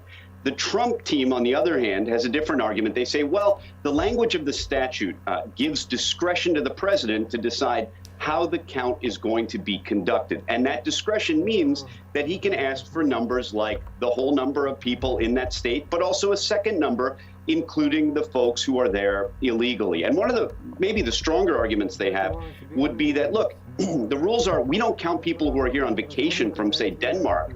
So we shouldn't count people who are here not on vacation, but here illegally. But again, on the other hand, the strongest thing that the states, including New York, have in their favor is that the statute seems to say, take the whole number of persons, report it to Congress. So, Danny, if the Supreme Court does side with President Trump, what happens there?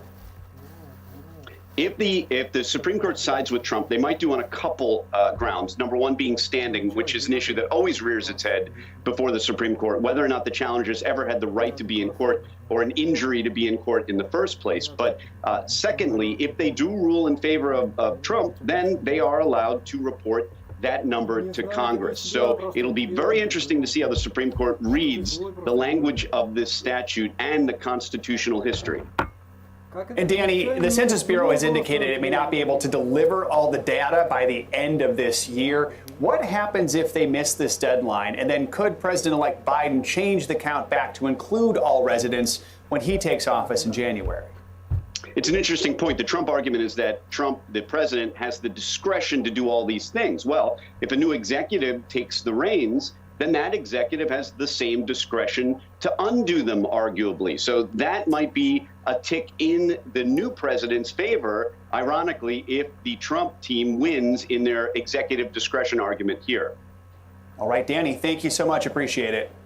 Thank you. And sorry, I had Shaq's button here, and I can't, for the sound that we missed, and I'm still figuring this out. So next time, sorry, you gotta Shaq. be on it. Maybe you can fix our prompter, too, next time it goes down.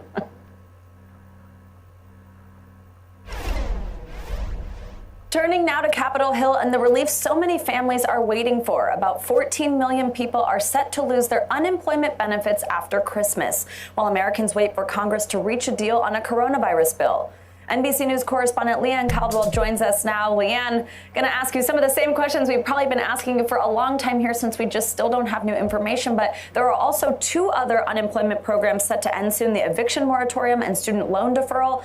Will all of these motivate both sides to make a deal? Do you think we could finally see something? It's finally getting really real, Savannah. The fact that 14 million people could lose their unemployment insurance. You mentioned the other two programs that are set to end at the end of the month. And the fact is that Speaker Pelosi and Senate Majority Leader Mitch McConnell still have not picked up the phone yet to call each other. Не, я как бы, ну да, ладно, что надо? Ничего не надо. Я говорю, бомжары что ли? Да, бомжары.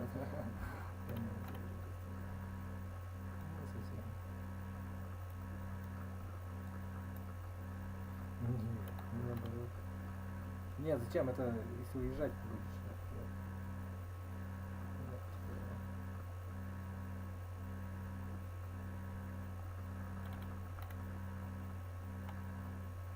Нет, ну вот это есть оно, в случае переезда. Понял. Только если переезда. Да, вот это и есть оно самое. Ну да, ну, типа, вот это. Они что, думают, что серьезно, что ли, что я там буду, как бы, ну вот я понял. Ну вот я понял. Жить учиться. Ну нет, это что такое вообще? Такая интересная вещь.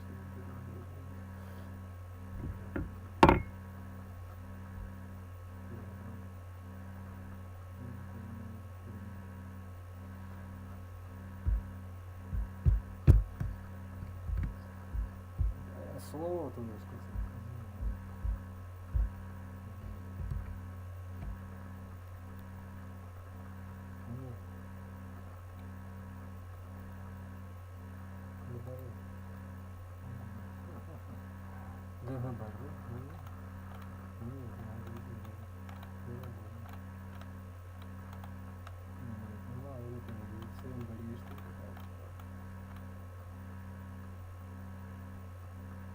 Нет.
нет, ну нет.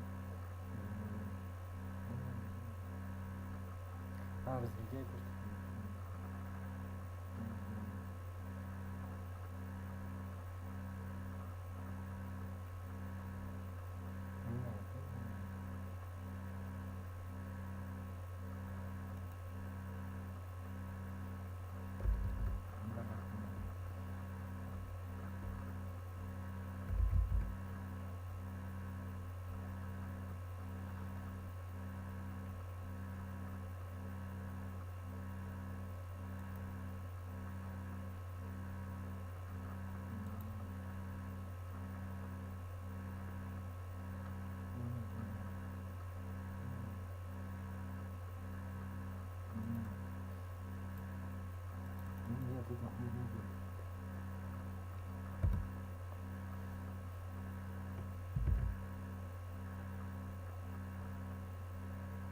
Что такое?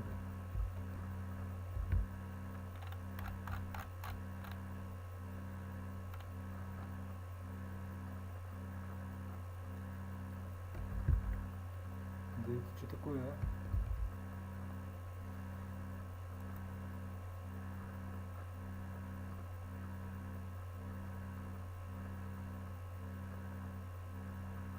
Наоборот. Нет, нет.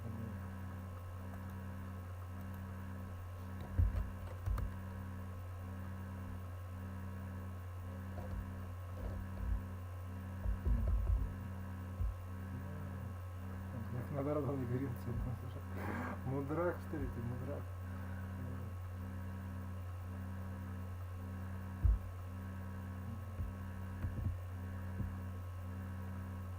Нет, наоборот, блин.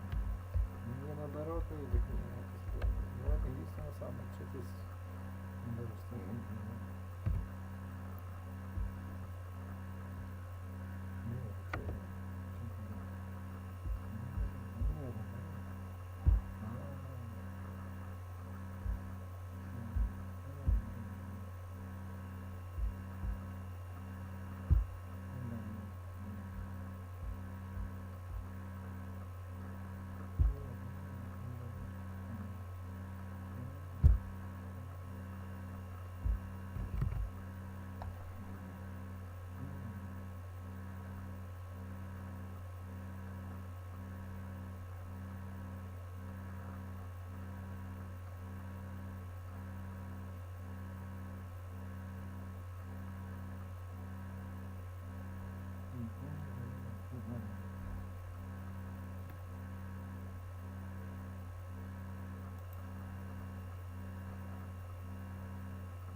So just before Thanksgiving, there could be a little sign of compromise because a member of Senate Democratic leadership, Debbie Stabenow, said on CNBC that Democrats should perhaps accept a smaller package to get them into the Biden administration and then do something big. Well, that is a position that Democrats have not been having or maintaining, and so perhaps that is a little bit of opening where Democrats might come to the table to compromise, Savannah. Now, the Republicans are set to lose one of their Senate seats this week, with Arizona Democrat Mark Kelly taking Senator Martha McSally's spot. How will their smaller majority impact negotiations? Well, Republicans will no longer have 53 seats, they'll have 52. So that means their margin of error is a lot smaller. They have a little bit less influence in Congress than they did before, and every vote matters, Savannah, especially when you have some of these moderates like Susan Collins and Lisa Murkowski and even Mitt Romney on some issues who are willing to buff their party. And 3 senators is enough to give Democrats, 3 Republicans is enough to give Democrats a win. We saw that, and so this is something that could impact negotiations on COVID relief. Это все не важно, понимаешь? Ты такой, ой, мы были старые. Всем, понимаешь, факт есть факт, понимаешь? То есть, да. Человек, да, извините, человек понимает она тебе. Это все не работает, понимаешь? Надо вот, да, типа того, реалиста мужик такой, что там говорил, да. Все нормально, короче. Извините, прошу прощения, там, это все не работает, понимаешь? Это. Ну так и так, ну и что дальше, допустим, да. Как бы, да, для чего, да, мы не понимаем, потому что, да, есть реальность, потому что, понимаешь? А в этой реальности отдельно ее выиграть. Что ты несешь такое? Да. Не, не так думаю, не. Заначки, ищи заначки.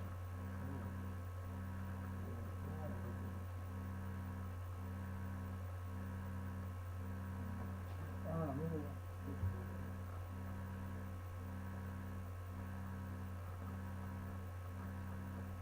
Ты дебил?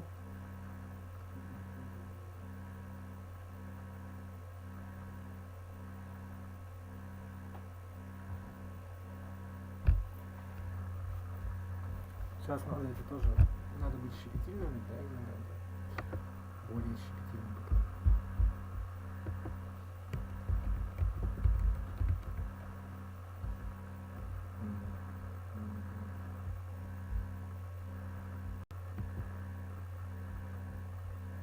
Где-то 8 тысяч должно получиться, если они немного дополнительно на 4.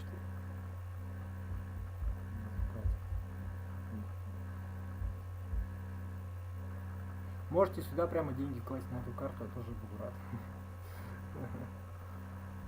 Donation за пожертвование.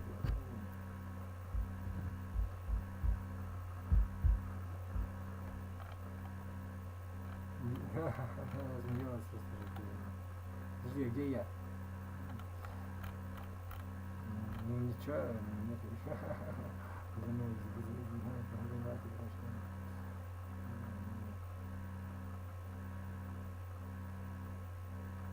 Подожди.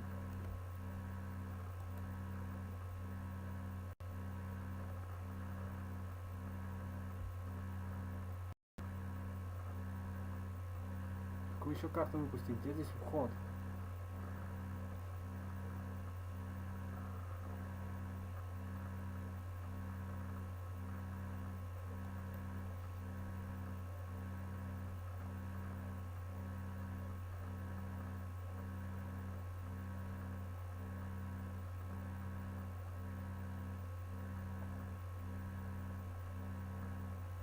Какой подбор карты? Где войти тут здесь? Личный кабинет где?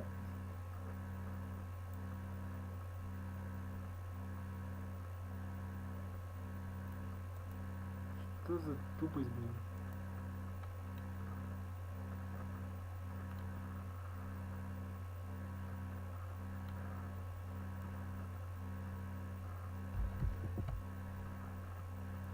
Ага, это надо писать надо. МТС банк. Аналин слово должно там присутствовать. Он не смеялся за это. Подожди, я что-то не знаю. Где я нахожусь?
Так, 45-50.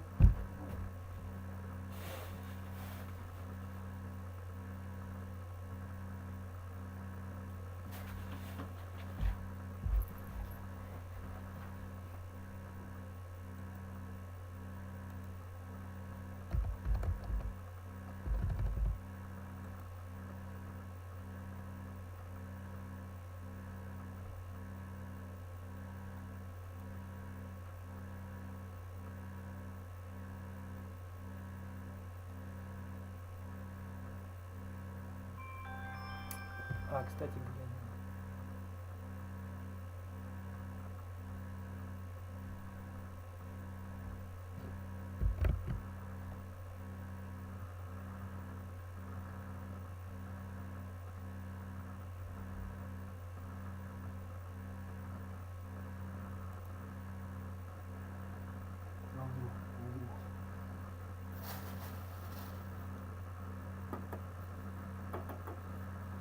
Это не важно.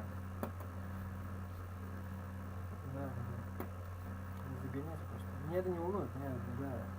У меня есть план, да. Точно, кстати. Ну, да.